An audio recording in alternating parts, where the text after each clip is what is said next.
Hello friends and welcome to episode 3 of Kingdom Talk here at Beyond the Kingdoms. Like always, I'm your host David, and as usual, I am joined by my good friend Corliss, aka your Disney Homegirl. Hello Corliss, how are you? Hey David, I'm so good. Thank you for having me again. Oh, of course, it's always wonderful to see you. I feel like it's been too long since I've seen you, so this is always nice to catch up. So in the last 2 episodes, we answered your questions regarding all of the changes at the parks and hotels. So we decided to take things a step further and start answering questions about specific theme parks. So today, we're going to answer all of your questions that you submitted to us about the Magic Kingdom, the most popular park of them all here at Walt Disney World. So without further ado, let's jump right in.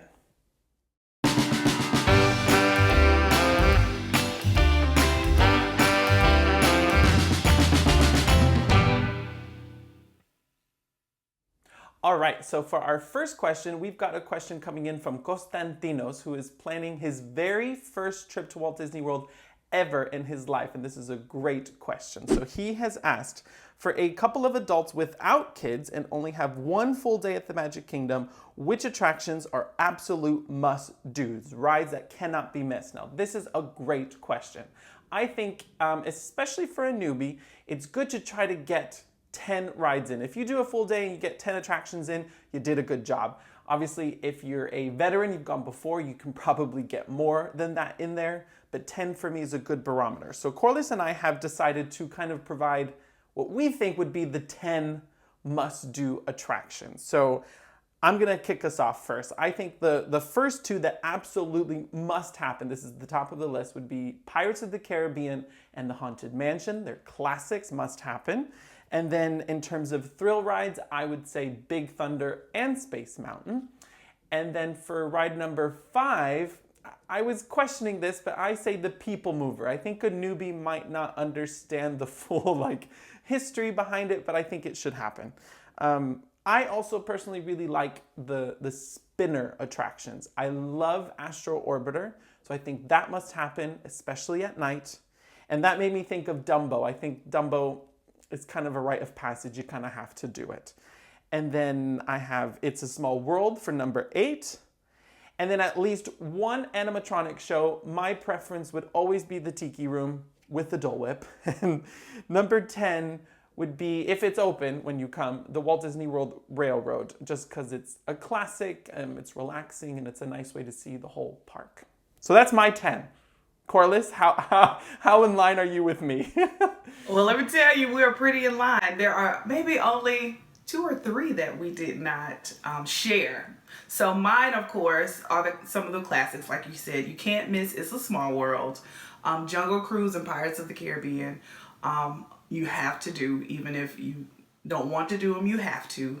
And then you got to hit the mountains. So Space Mountain, Thunder Mountain. I'm even going to say Splash Mountain, because if you're going soon, you want to see what it used to be, or what it is now, and what it won't be in just a few months as it changes over the theming.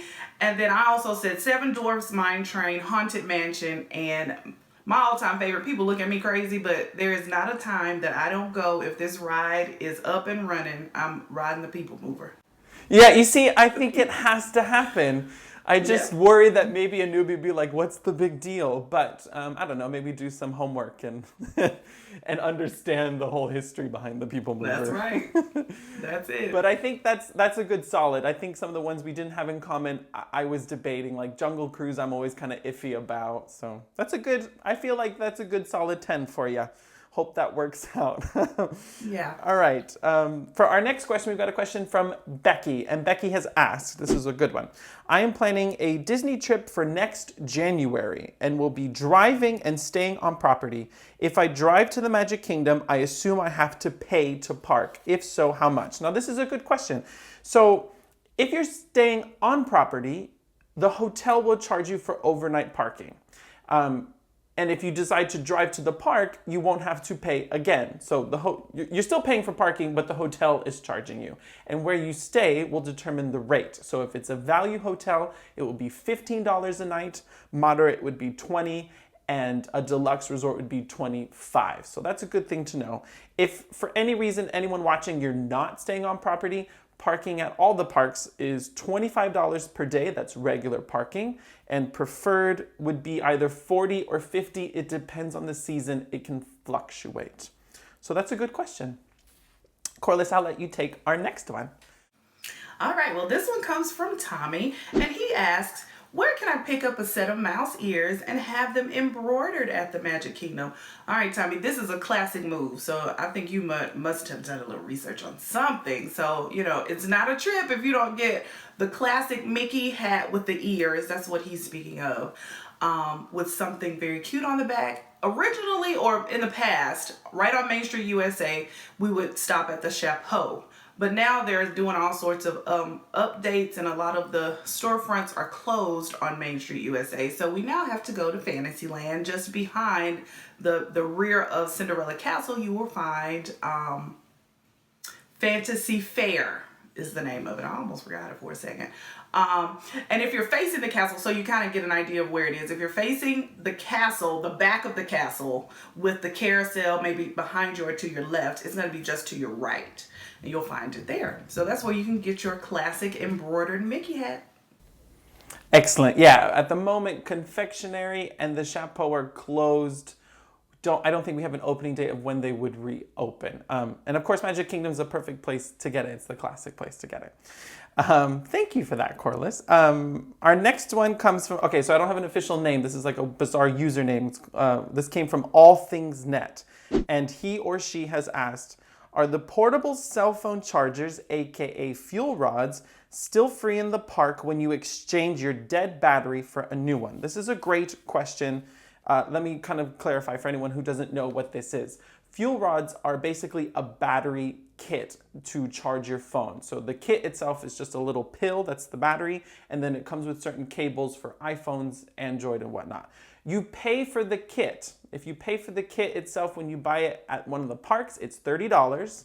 And in the past, when the battery died, you can go up to the kiosk and change the dead battery for a new one, and it was free. And it's had an interesting history. So there was a point, I think around 2018, 2019, where to swap the battery, you'd have to pay a $3 fee. And then of course, people were up in arms about this because FuelRod has kiosks in other locations and you don't have to pay to swap the battery. So then Disney kind of rolled it back temporarily. And then there was a phase where they had what was called the Founders Program. If you bought a kit before, I wrote it down here, October 26th, 2019, if you bought your kit before that, the swap was still free. But if you bought it after that, you'd have to pay the $3 fee. However, I have seen and reports of people saying, oh, the system's not checking anymore of your purchase date and it's free again. So I have a big question mark on this. I've done it, but I bought mine a while ago, so mine should be free. If you bought yours before October of 2019, yours should be free. But if you want my personal opinion, if you don't have one of these, I would get a different battery pack. I don't think they last that long. I have one that's called Juice Pack or Juice Power, and it gets more charges out of my phone throughout the day. That's just my 2 cents of technology advice for today. Yeah, and to kind of tack on to that, I always take 2 or 3. I just go by a local store here and just have several that we charge overnight, just to have several on deck when that phone does go dead. Yeah. I do know that you can buy a fuel rod kit from their website for $25. It's $5 cheaper online. And they have kits all throughout Orlando. So like Universal has them. I think SeaWorld and Busch Gardens have them. So I can see the convenience. All right. So Corliss, I think you've got our next question. Yeah, I do. It comes from Sarah, and she asks, is there a side of the Jungle Cruise that would be best with little kids, either with or without the plexiglass dividers? So, Sarah, let me say, I would say, I'm going to be real honest right here. I have only sat on one side of Jungle Cruise. I sat and I thought about that. I've only sat on one side. And I'm going to tell you, I always, as I come in, I cross over the middle hump and go to that side. But I gotta be honest, I think the best side is the side that you first enter on and to get into the boat. even though Disney has done an excellent job with dividing up the views or the theming to see what's happening as you go along the cruise. But after I think, there are several things on the right side of the boat, which is where I'm suggesting to sit, that you might have a better view for a small child. You're not trying to look through people, and then look around the plexiglass as well. However, if you want to be close to the backside of water, you need to cross over the middle of the boat. I don't know what your pleasure may be. So if it's that you want to see more of what the skipper is describing and talking about, you're going to see more on the right side. Meaning, once the boat starts moving, you're on the right side of the boat because the skipper is going to turn around. I was going to describe, by the way, the skipper is facing, but they move about. So yeah, I'd say the right-hand side is the best. Plexiglass is sort of all around. There are portions of it that are higher than others. But you should still, even within your section of the plexiglass, your small child should be able to see over the railing that's provided there for safety. They should still be able to see what's happening. If I can add on, only because my niece it's her favorite ride. I kind of don't like it because I think it's overrated and she makes us do it. You're right. I think there's technically more scenes on the right-hand side.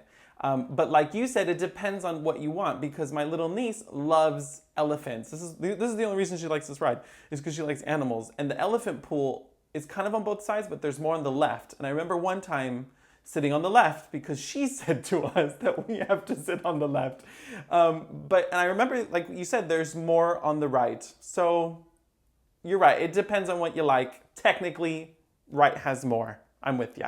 100%. Right. That's it. All right, our next question comes from Janie and takes us out of Adventureland and into Frontierland. And she says, Pecos is our favorite quick service. That's my favorite quick service too. Are they still doing the toppings bar at this time? Great question. At the moment, at least based off the last time I went, no, the toppings bar is closed. However, when you go to pick up your food, they'll give you whatever toppings you want in individual containers. So you can just ask for whatever you would get at the toppings bar. And I think the same applies to Cosmic Rays. They have a small toppings bar as well. I'm not 100% sure, but I think it's the same scenario at the moment as well. All right, we're hearing from Marianne this time, and she asks, do you think Festival of Fantasy will return in 2021? And do you prefer Festival of Fantasy or the Cavalcade? So Festival of Fantasy is a parade that typically happened around the 3 o'clock hour inside of the Magic Kingdom. And we know now with the COVID precautions, they took out parades and anything that we needed to or required us to stand around for long periods of time, and added those quick parades or cavalcades to come through so that we could see our favorite characters. I have to admit though, we're not big parade people, but we always made sure when we were in Magic Kingdom around that time was to watch the parade. It was just one of the classics. Plus we lost a parade. We lost the electrical parade, so that was the only one we had, so we will make sure to see that one. So yeah, I miss it. I'm a little doubtful that it'll return this year. I'm hoping though within the huge birthday anniversary celebration over these long 15 months or so celebration, that something will come back. I hope kind of they keep the cavalcades. I like those, and then also still have the actual full-length parade, whatever they want to call it. So would you like to see both? Like you would like I would. cavalcades throughout the day and then the biggie? That's it. I would. Yeah, I think it is nice. I think it's nice to have the cavalcades if you weren't parade people. Like I didn't always make the time for it. And it's nice to just catch one like while you're walking around and not have to go through the whole thing.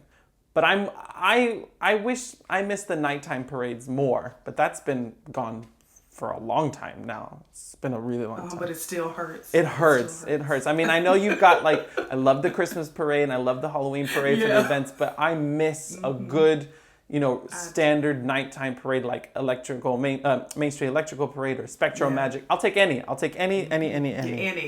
I just nighttime. Great question, Marianne. All right, so my next one comes from, I don't know if this is correct, Roxanne Sun. It's another weird username. Sorry. She has asked, or he, I'm not sure, does having a breakfast reservation still gain you early access to Magic Kingdom? If so, which restaurant do you suggest? This is a great question. So historically, the 3 table service restaurants that were open for breakfast were Be Our Guest in Fantasyland, Cinderella's Royal Table in the castle, and Crystal Palace. This is the Winnie the Pooh character meal on Main Street, kind of near the hub. At the moment, none of them are open for breakfast. They're only open for lunch and dinner. Now, I think that will soon change. So eventually, if all 3 open up for breakfast again, yes, they will, depending on their hours, get you into Magic Kingdom a little bit before the park officially opens. If I were to choose which of the 3 to do, I would say Be Our Guest is kind of a runner-up in second place, only because I think it's the cheapest of the 3, because it's not a character meal. So it is the cheapest option. It'll get you in a really good location for Seven Dwarfs Mine Train right afterwards. But I think lunch or dinner is better at Be Our Guest. So I would lean towards Crystal Palace. I think if you're going to do at least one character meal, breakfast is always the best way to go because it's a little bit cheaper than lunch and dinner. The food is always going to be pretty solid. You can almost never go wrong with breakfast. And I think at Magic Kingdom, it'd be really smart to get in there early, have a nice full breakfast, and be ready to go for the day. Because when I've done that, I usually will skip lunch and just snack and then have dinner. And I think that works really well at Magic Kingdom.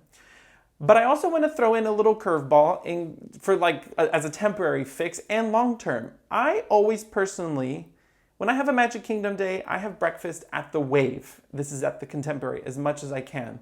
Because again, it's moderately priced. It's nice and quiet. It's like the only last hidden gem left, I think, at Walt Disney World. And I don't think they're doing this now, but in the past, you could either just get, a plate of food a la carte or go for a small buffet, like a little one. And so you had options there. And if you time it right, it could really jumpstart you really well because it tends to open at 7, I think, or 7:30. And if Magic Kingdom opens at 9 and you get in there right away at 7:30, you have plenty of time for breakfast, be done, and be ready to rope drop well ahead of the pack. I actually think it's my favorite way to do breakfast and Magic Kingdom. That's just me. Corliss, I can't believe this, you've got our last question, I believe, next. Yeah, the last one. And this one comes from Angelo, and it asks, what's your favorite hidden Mickey or hidden secret about the Magic Kingdom? So I'll say, you want me to answer or you want to go first? Yes, go first, you go first. So my favorite hidden secret is, secret is sort of a relative word, but one of my favorite things to do is the kiss goodnight. And I don't know if they're still doing it. And if you don't know what the kiss goodnight is, it is at the very end of the night, after the projection on the castle, after the fireworks, park is closed, officially closed, but they give all guests time to exit. If you just kind of linger around Cinderella Castle, they give you just the last little bit of magic. With some more projections and lights. There's even a song, and I think a voiceover of some sort. And that ends the night, and it's normally just you and a few people, which is also a really good time to take some pictures of the castle lit up at night. So that's probably my favorite hidden secret. And then the other thing is the tangled bathrooms. They're the nicest bathrooms. Like all the details, yes. You mean. Yeah. And they're the nicest. Yes, they're the nicest, meaning they're the prettiest in regard to the other restrooms in Magic Kingdom. But I will walk from Main Street, USA to Fantasyland to use the bathroom. Did you know, I don't know if you knew this, there's like a hidden scavenger hunt around there with Pascal, the little lizard from Tangled. I did. Like he's hidden. Mm-hmm. That's a good little... There also used to be charging ports back there. So a lot of times when you see people sitting around those restrooms, they're charging their phones. I mean, and it's also a lot of times a sort of shaded area as well. So it's a nice spot to rest and to use the nice bathrooms. The kiss goodnight, I totally forgot about that because even I miss that sometimes because if the park closes, I don't know, 9, right. Kiss goodnight I don't think would happen till 10. You got to go off of whatever the hours of the Emporium shuts based on it, and I miss it a lot, and that's a really good one. Thank you, Corliss. I forgot about that. All right, so I was like you, where I thought, is there any secrets left at the Magic Kingdom? The internet has like kind of, there's nothing a secret anymore. But Angela also asked about Hidden Mickey, and it made me think of something.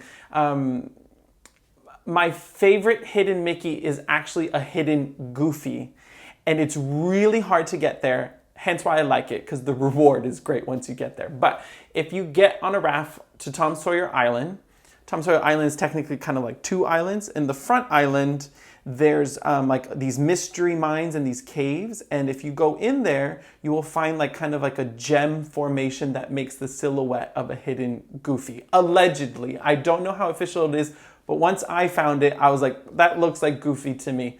And that's just a great little secret place, I think, at the Magic Kingdom. It's like one of the few quiet corners left.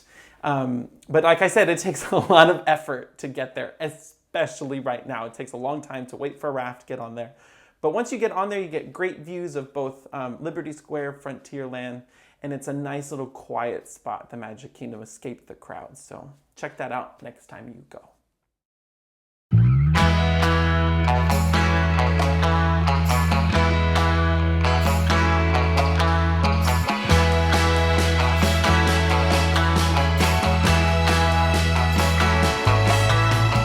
Well, folks, that will have to do it for today's Kingdom Talk, answering all of your questions that you submitted to us about the Magic Kingdom. Corliss, thank you so much for doing this with me. It's always a pleasure. It's always so much fun. I can talk about Disney with you every day, every day. So thank you. Same for me.